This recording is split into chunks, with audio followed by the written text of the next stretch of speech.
কোথা থেকে আসতেন? গুলশান থেকে।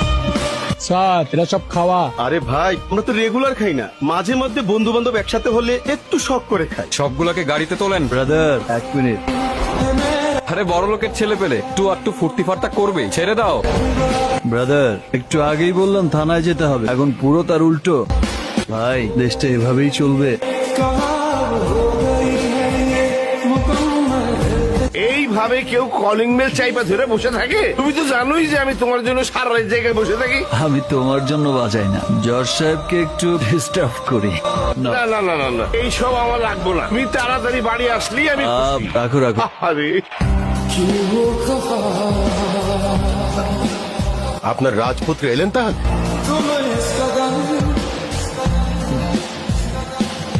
হাত মুখ ধোও নাই, পেটে কিছু পড়ে নাই, শুরু করে দিছে এই বিষ খাওয়া। আমি তো খাই না চাচা।